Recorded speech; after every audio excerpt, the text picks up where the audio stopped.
মনোনয়নপত্ৰ দাখিলৰ পিছতে যিহেতু প্ৰচাৰ কাৰ্য আৰম্ভ হৈছে আজিৰ পৰা বিজেপি যিসকল প্ৰাৰ্থী আছে প্ৰাৰ্থীসকলে ইতিমধ্যে প্ৰচাৰ আৰম্ভ কৰিছে আৰু এই মুহূৰ্তত ডিপ্লুৰঞ্জন শৰ্মাই প্ৰচাৰ সমাপ্ত কৰিছে আৰু প্ৰথমখন এই নিৰ্বাচনী সভা ইয়াত দেখিবলৈ পোৱা গৈছে আৰু লগতে যি খাৰঘূলি আছিলে খাৰঘূলি লোকসকল এই মুহূৰ্তত উপস্থিত হোৱা দেখিবলৈ পোৱা গৈছে আমি তেওঁৰ পৰা মন্তব্য ল'বলৈ চেষ্টা কৰিম প্ৰথমতে সেই দৃশ্যসমূহ দেখাইছোঁ যিসকল বিজেপি কাৰ্যকৰ্তা আছে বা যিসকল ওচৰ এই যি খাৰঘূলি অঞ্চলৰ যিসকল লোক আছে সেই লোকসকলৰ ইতিমধ্যে তেওঁ ওচৰলৈ আহিছে বা ওচৰত আহি তেওঁলোকৰ যিবোৰ অভাৱ অভিযোগ সেইবোৰ বুজ লোৱা দেখিবলৈ পোৱা গৈছে আৰু বিশেষকৈ প্ৰচাৰ কাৰ্য যিহেতু বিজেপি আজিৰ পৰা আৰম্ভ হৈছে বুলি এক প্ৰকাৰ ক'ব পাৰি আৰু ইয়াৰ প্ৰচাৰ কাৰ্য আৰম্ভণিতে ডিপ্লুৰঞ্জন শৰ্মা যিটো নিউ গুৱাহাটী সমষ্টিৰ বিজেপি প্ৰাৰ্থী তেওঁ যি জ্যেষ্ঠজনৰ আশীষ লোৱা এই মুহূৰ্তত দেখিবলৈ পোৱা গৈছে আমি তেওঁৰ পৰা প্ৰতিক্ৰিয়া ল'বলৈ চেষ্টা কৰিম দিন আজি মই এটা কথাই ক'ম যে ৩৫ নং নিউ গুৱাহাটী যি বিধানসভা সমষ্টি আমি যোৱাকালি মোৰ মনোনয়ন পত্ৰ আছিল মই খুব আৱেগিক হৈ পৰিছোঁ যে যেনেদৰে ৰাইজ ওলাই আহিছে আমাক আশীৰ্বাদ দিবৰ কাৰণে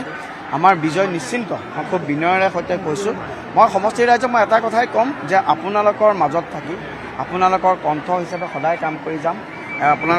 আপোনালোকে মোক শিকাই বুজাই আগবঢ়াই লৈ যাব লাগিব আৰু এই যি অত্যন্ত সম্ভ্ৰান্ত এই সমষ্টিক আচলতে লগত নাম জড়িত হোৱাতে বহুত এটা ডাঙৰ কথা বহুত এটা পুণ্যৰ ফল গতিকে নিউ গুৱাহাটী বিধানসভা সমষ্টিৰ বাবে মই এটা কথা ক'ব পাৰিম এই নিউ গুৱাহাটী বিধানসভা সমষ্টিৰ লগত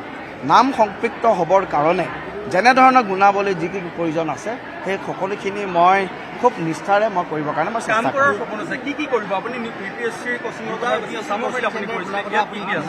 মই যেতিয়া চামগুৰি বিধানসভা সমষ্টি আছিলোঁ মই সদায় এটা কথা কওঁ যে আপুনি ধৰক যেতিয়া বিধায়ক হৈ গ'ল আপুনি যদি কাইলৈ পৰহিলৈ কলগছিয়াৰো বিধায়ক হয় ৰাস্তা ঘাটখিনি উইল পাৱাৰ থাকিলে বনাব পাৰে অন্যান্য চৰকাৰৰ প্ৰত্যেকখিনি যিখিনি নিয়মিত আঁচনি আছে সেইখিনিৰ জৰিয়তে এজন ল মেকাৰে খুব ভালদৰে কাম কৰিব পাৰে কিন্তু ছামথিং ডিফাৰেণ্ট ছামথিং স্পেচিয়েল আমি কি কাম কৰিব পাৰোঁ মই সদায় হিউমেন ৰিচৰ্চ ডেভেলপমেণ্টটো মই বিশ্বাস কৰোঁ আৰু আমাৰ য়ং জেনেৰেশ্যনক নিজৰ ভৰিৰ ওপৰত যাতে নিজে থিয় দিব পাৰে কাম এনেকুৱাকৈ কৰিব লাগে আগন্তুক 10 বছৰলৈ কাৰণ আমাক কয় যে যদি আমি 1 বছৰৰ প্লেনিং কৰোঁ আমি যদি অসীমৰ কাৰণে প্লেনিং কৰিব লাগে আমি হিউমেন ৰিচৰ্চ ডেভেলপ কৰিব লাগে মই সদায় এটা কথা পঢ়িছিলোঁ যদি মোৰ প্লেনিং 1 বছৰৰ কাৰণে থাকে তেনেহ'লে এডাল ফুল গছ ৰুব লাগে যদি প্লেনিং 10 বছৰৰ কাৰণে থাকে এডাল গছ ৰুব লাগে আৰু প্লেনিং যদি অনন্তকালৰ কাৰণে থাকিব লাগে তেনেহ'লে মানৱ সম্পদ উন্নয়নত গুৰুত্ব দিব লাগে চেলেঞ্জে যথেষ্ট থাকিব ভূমিস্খলনৰ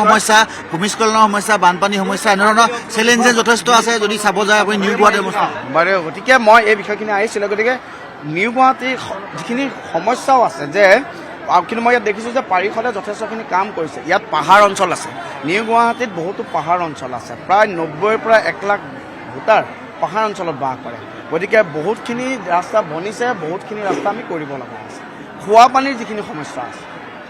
বিশুদ্ধ পানীৰ যিখিনি সমস্যা আছে আৰু কিছু অঞ্চলত যি কৃত্ৰিম বানপানীৰ ব্যৱস্থা আছে ইতিমধ্যে আমাৰ চৰকাৰে এটা খুব ডাঙৰ প্লেনিং লৈ পেলাই খুব এটা হলিষ্টিক এপ্ৰ'চ লৈ গোটেইখিনি কাম কৰিবলৈ আৰম্ভ কৰিছে গতিকে মই কৈছোঁ যে সমস্যাখিনিৰ ক্ষেত্ৰত মইতো 24/7 কাম কৰিম খোৱা পানীৰ কথা থাকিল কৃত্ৰিম বানপানীৰ কথা থাকিল আৰু আমাৰ চৰকাৰে এবাৰ মাননীয় মুখ্যমন্ত্ৰী মহোদয়ে স্পষ্টভাৱে কৈছে আৰু ইতিমধ্যে আমি বহু জেগাত ভূমিপট্টা আমি প্ৰদান কৰিছোঁ কিন্তু যিখিনি মানুহে আৰু ভূমিপট্টা পাব লগা আছে খুব খৰতকীয়াকৈ যাতে আমি ভূমিপট্টা দিব পাৰোঁ সেইখিনি বিষয়ত যাতে তেওঁলোকৰ গোটেই মাটি বাৰীখিনি আমি লিগেলাইজ কৰি দিব পাৰোঁ তাৰ কাৰণে যিখিনি মই এটা হেল্পলাইন খুলি হ'লোঁ মই সেই ক্ষেত্ৰত মই ব্যৱস্থা গ্ৰহণ কৰিম আৰু ডিপ্লুৰঞ্জন শৰ্মা কোন এনেদৰে আপুনি যদি ক'ব বিচাৰে সমষ্টিবাসী ৰাইজক বিনয়তাৰে কেনেদৰে ক'ব ভোট যিহেতু 9 তাৰিখে ডিপ্লুৰঞ্জন শৰ্মা ভাৰতীয় জনতা পাৰ্টীৰ এজন কাৰ্যকৰ্তা ডিপ্লুৰঞ্জন শৰ্মাই 150 কোটি ভাৰতীয় ভিতৰত এজন স্বাভিমানী ভাৰতীয় ডিপ্লুৰঞ্জন শৰ্মা এজন স্বাভিমানী অসমীয়া ডিপ্লুৰঞ্জন শৰ্মাই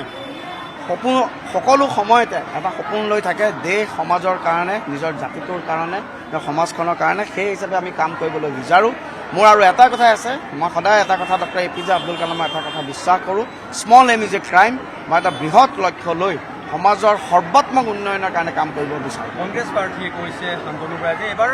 বিজেপি প্ৰাৰ্থীগৰাকীৰ সৈতে আদৰ্শৰ যুঁজ হ'ব আদৰ্শ সকলোৰে বাবে এটা ডাঙৰ শব্দ হয় ডিপ্লুৰঞ্জন শৰ্মাৰ কাৰণে আদৰ্শৰ যুঁজটো কেনেকুৱা হ'ব চাওক আমাৰ আদৰ্শ হৈছে আপোনালোকে যদি চাই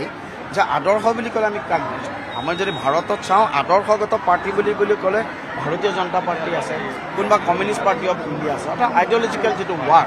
আৰু আপোনালোকে যোৱাকালি দেখিছে যে মই ভাবোঁ খুব ভাল গঠনমূলক পৰিৱেশত মোৰ আৰু শান্তনু বৰা ডাঙৰীয়া খুব জনপ্ৰিয় তেখেতো যুৱক আমাৰ কথা বতৰা হৈছে। যদি আদৰ্শৰ যুঁজ হয়েই তেখেতৰ ভাষাত আইডিঅলজিকেল যুঁজত ভাৰতীয় জনতা পাৰ্টি প্ৰতিদ্বন্দ্বী, আইডিঅলজিকেল যুঁজত ভাৰতীয় জনতা পাৰ্টি প্ৰতিদ্বন্দ্বী। আমি ভাৰতীয় জনতা পাৰ্টীয়ে সদায় ভেলু বেছ পলিটিক্সৰ কথা কওঁ। জাতি মাটি ভেটি ৰক্ষা কৰাৰ কাৰণে আমাৰ ভাৰতীয় জনতা পাৰ্টীৰ যি আদৰ্শ, এই আদৰ্শ সদায় ৰাইজে আগুৱাব। ৰাষ্ট্ৰীয় নেতৃত্ব কোনোবা কেম্পেইনিঙৰ বাবে আপুনি আহিব নেকি? মাননীয় মুখ্যমন্ত্ৰী ডাঙৰীয়া সৰ্বানন্দ সোণোৱাল ডাঙৰীয়া, ৰাজ্যিক সভাপতি ডাঙৰীয়াকে ধৰি পেলাই অনাগত সময়ত ৰাষ্ট্ৰীয় নেতৃত্ব কেম্পেইনিঙৰ কাৰণে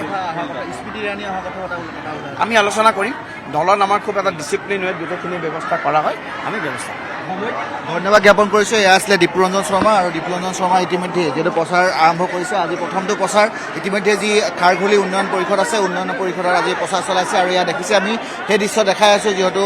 এই লোকসকল সমাবেত হৈছে আৰু বিভিন্ন কেইবাটাও প্ৰতিশ্ৰুতি লৈ তেওঁ ৰাইজৰ কাষ চাপিব, বিশেষকৈ ৰাইজৰ কাষ চাপিবৰ বাবে ইতিমধ্যে দৃঢ় সংকল্প হৈছে। আৰু লগতে কোচিং চেণ্টাৰৰ যি ব্যৱস্থা, সেই ব্যৱস্থা কৰাৰ কথাও এটা কথা স্পষ্টকৈ প্ৰকাশ কৰিছে। আৰু বিশেষকৈ এই যিটো আচলতে নিৰ্বাচনী প্ৰচাৰ আজিৰ পৰা চলিছে, আৰু আজিৰ পৰা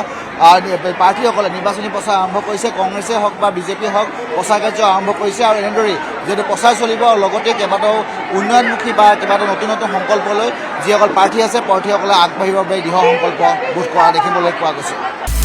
আপুনি বিচৰা বাতৰি পাব কেৱল নিউজ 18 এপত। নিউজ 18 এপ ডাউনলোড কৰিবলৈ স্কেন কৰক এই QR কোড। গুগল প্লে ষ্টৰতো পাব এই নিউজ 18 এপ।